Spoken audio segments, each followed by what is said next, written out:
Dear student, previous ক্লাসে আমি current ratio, quick রেশিওর বেসিক কনসেপ্ট এবং ফর্মুলাগুলো লিখে দিয়েছিলাম। আজ আমি কারেন্ট রেশিও, কুইক রেশিওর উপরে একটি প্রবলেম সলিউশন করব। এখানে আমাদের আমি প্রবলেমটা পড়ছি। এখানে আছে, প্রথমে আছে মহিন কোম্পানি, ওদের ব্যালেন্স শিট দেওয়া আছে। ব্যালেন্স শিটে আমার 2011 মানে 2010-এর ইনফরমেশন দেওয়া আছে। এখানে আমাদের উপরে কারেন্ট অ্যাসেট দেওয়া আছে এবং ফিক্সড অ্যাসেট দেওয়া আছে। এর নিচে আমাদের কারেন্ট লাইবিলিটিস এবং ফিক্সড আমাদের লং টার্ম যে লাইবিলিটি সেগুলো আমাদের দেওয়া আছে। এরপর আমাদের এডিশনাল কিছু ইনফরমেশন দেওয়া আছে। এরপর আমাদের একটা ইনস্ট্রাকশন দেওয়া আছে। ইনস্ট্রাকশনে বলা আছে, যেটা আমাদের কাছে চেয়েছে সেটা হচ্ছে compute the following ratios at December 31, 2011। আমাদেরকে এখানে 10-এর নয়, আমাকে এখানে 2011 সালের কিছু রেশিও নির্ণয় করতে বলেছে। প্রথমে বলেছে আমাদের এতে বলেছে কারেন্ট রেশিও, বিতে বলেছে অ্যাসিড টেস্ট রেশিও। তাহলে আমরা নির্ণয়টা শুরু করি। প্রথমে আমাদের এতে আছে, যেটা এতে আছে আমাদের কারেন্ট রেশিও। দেখেন, আমরা যদি এই ফর্মুলাগুলো মুখস্থ করতে যাই তাহলে আমাদের জন্য অনেক কঠিন হয়ে পড়ে, আমাদের মনেও থাকে না। কিন্তু যদি আমরা লজিক এবং কিছু লজিক ব্যবহার করি এবং কিছু টেকনিক ব্যবহার করি তাহলে কিন্তু ফর্মুলাগুলো আমাদের জন্য ইজি হয়ে যায়। তো এখানে আপনি একটু খেয়াল করেন যে এখানে আমাদের আছে কি, এখানে আমাদের আছে কারেন্ট রেশিও। তো আমাদের এখানে কারেন্ট দুটো উপাদান তো লাগবে আমাদের অনুপাতটা বের করার জন্য। তাহলে দুটো উপাদান কিন্তু কারেন্টের সাথে রিলেটেড। একটা হচ্ছে আমার কারেন্ট অ্যাসেট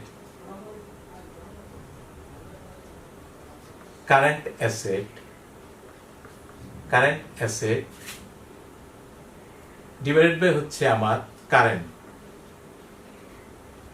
আমাদের কারেন্ট লাইবিলিটিস।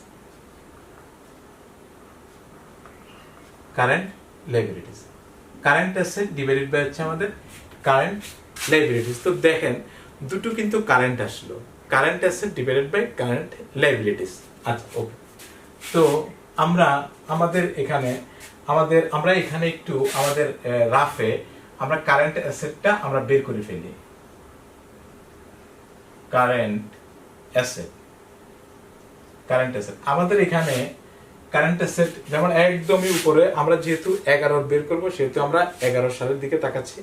আমাদের ক্যাশ আছে 15,000। প্রথমে আমরা এখানে লিখি ক্যাশ আছে আমাদের 15,000, 15,000। আচ্ছা, এরপরে আছে আমাদের রিসিভেবলস আছে আমাদের 70,000। তা আমরা একটু লিখে দিই। এরপরে আছে আমাদের ইনভেন্টরিজ মানে মজুরটা হচ্ছে আমাদের কারেন্ট অ্যাসেটের মধ্যে পড়ে। তাহলে মজুরটা 60,000 আমি লিখে দিলাম। আচ্ছা, এরপর এটা যদি আমরা যোগ করি তাহলে আমার এখানে আসবে 1,45,000। এখানে যোগ করলে আসবে, রেজাল্ট আসবে আমাদের 1,45,000। ওকে, তাহলে আমি এখানে এবার লিখে দিই একটু। উপরে কারেন্ট অ্যাসেট আছে আমাদের 1,45,000। ওকে, 1,45,000 আমি লিখলাম। এরপরে আমার কারেন্ট লাইবিলিটিস দরকার। কারেন্ট লাইবিলিটিস দেখেন আমার কত আছে। আমার এখানে কারেন্ট লাইবিলিটি একটাই আছে, 50,000, শুধুমাত্র 50,000, 50,000। আচ্ছা, 50,000। তো এটাকে যদি আমি ভাঙি, আমার এখানে রেজাল্ট আসতেছে 2.9:1। দেখেন, আমাদের কারেন্ট রেশিওর আদর্শ যে অনুপাত, আদর্শ যে মান, সেটা হচ্ছে 2:1। তো আমাদের এখানে একটু বেশি আছে, তো আমাদের এখানে মানটা অ্যাকচুয়ালি ঠিক আছে। আচ্ছা, এরপরে আমাদের কাছে চেয়েছে যেটা, সেটা হচ্ছে বি, অ্যাসিড টেস্ট রেশিও। তো আমাদের বিতে চেয়েছে আমার কাছে B, acid test ratio.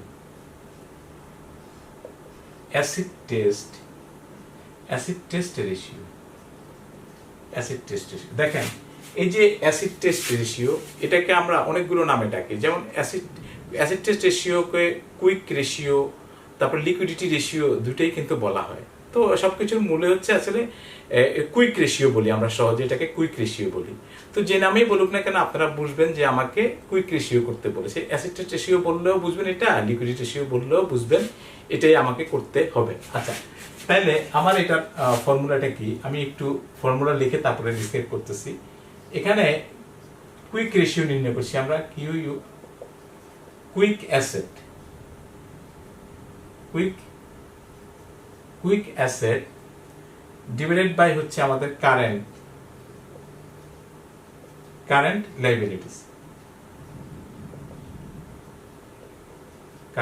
Liabilities, আচ্ছা দেখেন, তো আমাদের এখানে যেমন আমাদের ওখানে ছিল আপনার কারেন্ট রেশিও, তো কারেন্ট অ্যাসেট কারেন্ট লাইবিলিটিস আমরা লিখেছিলাম, কিন্তু এখানে অ্যাসেট টেস্ট রেশিও বা কুইক রেশিও, যে কারণে আমরা লিখছি কুইক অ্যাসেট, কিন্তু নিচে হওয়া উচিত ছিল কি কুইক লাইবিলিটিস, তাই না?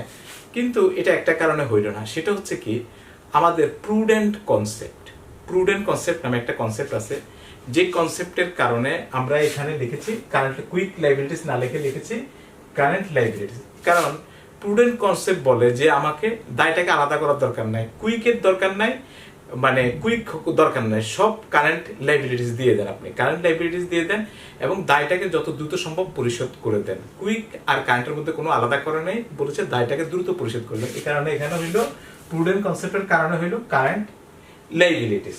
ওকে, তো আমাদের আরেকটা জিনিস আমরা কুইক অ্যাসেট আর কারেন্ট অ্যাসেটের মধ্যে একটা পার্থক্য আছে, সেটা হচ্ছে কারেন্ট অ্যাসেট যেটা আমার 1 বছরের মধ্যে আদায়যোগ্য, যেটা মানে 1 বছরে আমার কাছে নগদে পরিণত হবে। কিন্তু কুইক কোনটা, যেটা কারেন্টের থেকেও আরো ফাস্ট আদায় হবে, আরো ফাস্ট ক্যাশে পরিণত হবে, সেটাকে বলছি আমরা কুইক অ্যাসেট। ওকে, যেমন আমাদের যেই অ্যাসেটগুলো সাধারণত আপনারা কারেন্ট অ্যাসেট, ওগুলাই কিন্তু আপনার কুইক অ্যাসেট হতে পারে, কিন্তু সব মানে আপনার সব কারেন্ট অ্যাসেটই কিন্তু আবার কুইক অ্যাসেটের মধ্যে আসতে পারে না। ওকে, এখন আপনি একটু খেয়াল করেন যে তাহলে আমাদের প্রথমে আমাকে কুইক অ্যাসেটটা নির্ণয় করে নিতে হবে। তো আমি কুইক অ্যাসেটটা নির্ণয় করি। কুইক অ্যাসেট সমান সমান কি আমাদের কারেন্ট অ্যাসেট মাইনাস হচ্ছে আমাদের ইনভেন্টরি স্টক বা ইনভেন্টরি